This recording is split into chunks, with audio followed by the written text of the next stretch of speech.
Salut les aventuriers, aujourd'hui je vous donne tous les conseils dont vous avez besoin pour un voyage de 2 à 3 semaines à Sumatra. On va parler itinéraire et budget pour vivre des expériences incroyables. Dormir en pleine jungle à la rencontre des orang-outans, explorer la vallée d'Aro, un paysage digne d'Avatar, et même partager le quotidien d'une tribu indigène, les Mentawai. Vous voulez savoir comment tout ça est possible sans exploser votre budget? Restez bien jusqu'à la fin, je vous dévoile tous mes meilleurs plans. Bonjour à toutes et à tous, bienvenue dans cette nouvelle vidéo. Le premier point que je voulais aborder avec vous, c'est le transport pour venir jusqu'à l'île de Sumatra. La meilleure option pour venir jusqu'à l'île de Sumatra, tout simplement, c'est de prendre l'avion. Pour ça, je vous conseille vivement d'utiliser l'application Skyscanner. Donc, vous allez voir, en fait, c'est une plateforme, c'est un comparateur de vols. Grâce à ça, vous aurez les vols au meilleur prix. Ça compare toutes les compagnies qui proposent des vols jusqu'à Sumatra. Vous avez deux choix, soit vous arrivez à Medan, soit à Penang. Vous allez voir, c'est les deux villes principales sur l'île de Sumatra. Et un vol, ça coûte entre 600 et 1000 euros aller-retour. Ça dépend de la saison et de combien de temps vous réservez à l'avance. Pour les transports, comptez à peu près entre 150 et 200 euros sur l'île de Sumatra.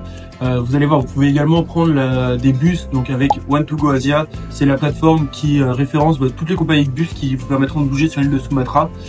Attention, par contre, les transports à Sumatra, ils peuvent être parfois assez longs et parfois aventureux. En fait, des fois, c'est que des petites routes. Donc, c'est pas toujours évident de pouvoir bouger à Sumatra. Surtout que Sumatra, c'est la 6e plus grande île du monde. Donc, elle est vraiment très grande. Donc, si vous bougez, vous pouvez avoir des trajets très très longs. Ensuite, pour éviter toutes les mauvaises surprises avec les frais bancaires, je vous conseille d'utiliser l'application N26. Donc, N26, c'est une banque en ligne et grâce à ça, vous n'avez aucun frais à l'étranger. Donc, justement, si vous avez une carte bancaire d'une banque plus classique, Crédit Agricole, Crédit Mutuel ou autre, moi je vous conseille vraiment de prendre la carte N26. L'inscription est gratuite, ça prend 5 minutes et en plus vous avez une plateforme qui permet justement de gérer toutes vos dépenses. Vous verrez combien vous allez dépenser les transports, dans la nourriture ou autre. Au niveau des logements, c'est vraiment variable, mais ça coûte entre 5 et 20 euros, mais vraiment 20 euros maximum.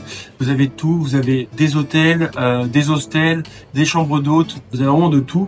Donc vous allez voir, c'est vraiment variable, ça dépend. Il y a des endroits où il y a par exemple que des chambres d'hôtes et là vous trouverez pas d'hostel.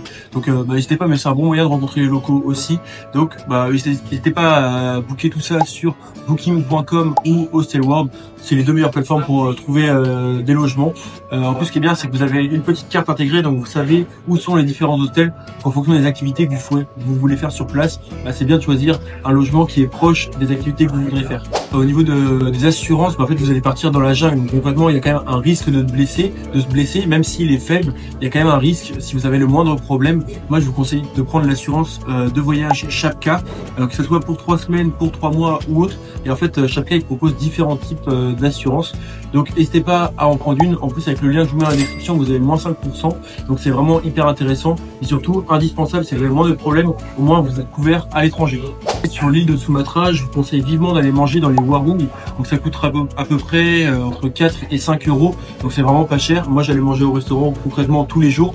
En plus, vous allez vous régaler. Il y a des nasi goreng, des mi goreng, des soto ayam.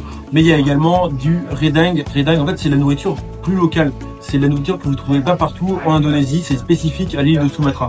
Au niveau des boissons, franchement, par contre, juste prenez de l'eau en bouteille parce que l'eau du robinet, elle est pas potable. Même faites attention avec les glaçons. Si vous partez que 2 ou 3 semaines, vous pourrez tomber malade. Donc faites attention à demander sans glaçons si vous voulez prendre de la nourriture. Et bien apprendre à prendre des bouteilles d'eau des bouteilles d'eau fermées. Pas prendre l'eau qu'on vous propose toujours parce que eux ils sont habitués, mais nous notre estomac il est pas forcément habitué. Donc il y a un risque de tomber malade. Et par contre pour l'alcool, en fait c'est l'Indonésie. Je sais pas si vous êtes au courant, mais c'est un pays qui est majoritairement musulman et plus spécifiquement à Sumatra. Donc vous aurez peut-être des difficultés, donc c'est pas aussi évident qu'en France pour trouver de l'alcool. Donc si vous en trouvez quelque part, ça pourrait être un petit peu plus cher, du style 3 euros la bière, 4 euros la bière. Donc voilà, ça peut être un petit peu différent, un petit peu plus compliqué de trouver de l'alcool sur l'île de Sumatra. Maintenant qu'on a terminé le sujet sur le budget, on va parler de l'itinéraire pour 2 ou 3 semaines sur l'île de Sumatra. Si vous arrivez à Medan, la première chose que vous pouvez faire, c'est aller à Bukit Lawang. Bukit Lawang, c'est à peu près à 3 heures de Medan. Et là-bas, vous pourrez faire des treks dans la jungle qui durent entre 2 jusqu'à 10 jours dans la jungle. Et le truc, c'est que vous pouvez voir des orang-outans dans leur milieu naturel. Donc, c'est vraiment très impressionnant. Vous allez pouvoir dormir dans la jungle, manger dans la jungle, vous allez camper. Donc, c'est vraiment une expérience unique. Si vous allez à Sumatra, c'est que vous aimez l'aventure, c'est que vous voulez vivre dans la jungle un petit peu. Donc allez à Bukit Lawang, vous allez voir, c'est une expérience unique. Et pour ça, pour toutes les expériences que je vous propose, en fait, moi, ce que je faisais à chaque fois, c'est que je prenais sur Get Your Guide. Get Your Guide, c'est une plateforme en ligne qui permet de trouver des guides. En fait, vous allez sur place, et après, soit ils viennent vous chercher, soit ils vous donnent un point de rendez-vous. Vous allez sur place, vous avez aucun problème. Moi, j'ai eu que des bonnes expériences et les guides étaient toujours très sympas. Donc franchement, et en plus, ça vous évite de réfléchir en arrivant sur place. Ok, il faut que je trouve l'activité qui va être mon guide ou autre. En fait, vous booker ça là-dessus et vous êtes tranquille. N'hésitez pas à booker via les liens qu'il y a dans la description. Vous allez voir, c'est hyper simple et hyper pratique. Après avoir fait Bukit Lawang et le trek dans la jungle, vous pouvez aller au lac Toba. Le lac Toba, il est connu pourquoi? Parce que c'est le plus grand lac volcanique au monde. Ce que vous pouvez faire sur place après, c'est louer un scooter ou un vélo si vous êtes très courageux. Et après, faire le tour de l'île. En fait, c'est un lac et au milieu de ce lac, il y a une île. C'est pour ça donc on appelle ça le lac Toba. Et après, vous pouvez aller voir les maisons traditionnelles Batak. Franchement, en scooter, vous allez voir, vous allez vous régaler. Les deux villages principaux qu'il y a à aller voir, c'est Tuk Tuk et Ambarita. Donc, c'est des villages traditionnels. Donc, vous allez vous régaler et être vraiment immergé dans la culture indonésienne. Après ça, je vous conseille vivement d'aller voir la vallée d'Aro. Donc, la vallée d'Aro, pourquoi c'est vraiment magnifique? En fait, vous allez avoir des falaises abruptes. On se croit vraiment dans Avatar. Moi, quand j'étais là-bas, je me sentais vraiment dans Avatar. En plus, il y a des cascades de folie, des rizières, un mode de vie qui est unique. En fait, vous êtes vraiment là, si vous allez à Sumatra, vous allez être vraiment immergé dans la culture locale. N'hésitez pas à aller parler aux locaux. Ils sont vraiment tous hyper souriants, hyper accueillants. Moi, j'aime bien à chaque fois aussi aller jouer avec les enfants, aller jouer au foot avec eux. Franchement, juste, eux, ils adorent en fait. Vous êtes un touriste, du coup, eux, ils aiment bien aller jouer avec vous. Donc, n'hésitez pas à aller discuter avec eux, même si leur anglais est pas toujours impeccable. Vous allez trouver un moyen pour discuter. Donc, allez parler avec les locaux. C'est le meilleur moyen d'avoir une expérience unique en voyage. Après la vallée d'Aro, je vous conseille vivement d'aller faire l'expérience la plus unique que moi j'ai fait depuis le début de mon voyage. C'est-à-dire aller passer quelques jours avec les Mentawai. Les Mentawai, c'est un peuple qui vit en autarcie, donc sur une île. Et en fait, ils sont un petit peu coupés du monde, de la culture locale. Ils ont encore des chamans. Ils vivent, en fait, ils n'utilisent pas d'argent. Ils vivent vraiment en autarcie, au milieu de la jungle. Vous pouvez aller les voir et justement, ils vous présentent leur mode de vie, comment ils mangent, comment ils vivent, comment ils chassent, comment ils pêchent. Et faites attention parce que des fois sur place, en fait, il y a des personnes qui vous demandent une somme d'argent assez importante pour pouvoir vous emmener voir les Mentawai. En fait, c'est juste des intermédiaires.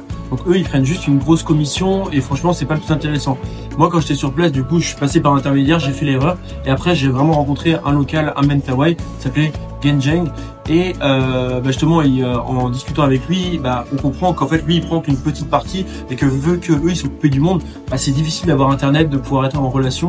Donc là, je vous mets justement quelques informations pour pouvoir être en relation directe avec Genjeng ou des guides locaux. Vous allez voir, vous allez payer beaucoup moins cher, avoir une expérience unique et vraiment être immergé dans les traditions locales de personnes qui vivent en autarcie au milieu de la jungle, donc qui n'ont rien à voir avec le monde occidental comme on peut l'avoir.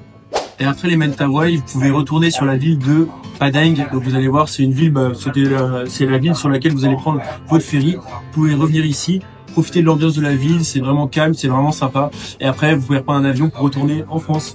Pour vous récapituler, à peu près combien ça va coûter. Pour les vols, ça va coûter entre 600 et 1000 euros. Pour les logements, ça va coûter entre 5 et 20 euros la nuit. Pour la nourriture, comptez entre 10 et 20 euros par jour. Pour les activités, ça vous coûtera entre 400 euros et 600 euros. Et pour les transports, comptez entre 150 et 200 euros. Après, mes petits tips au niveau des plateformes que vous pouvez utiliser. Bon, la première, c'est N26, comme je vous en ai parlé juste avant. Donc, c'est une banque en ligne pour avoir vraiment zéro frais à l'étranger. Donc, n'hésitez pas à l'utiliser, c'est vraiment hyper simple. La meilleure assurance de voyage, c'est tout simplement Chapka. Donc, si vous partez 2 ou 3 semaines ou plusieurs mois en voyage, je vous conseille vivement d'utiliser Chapka.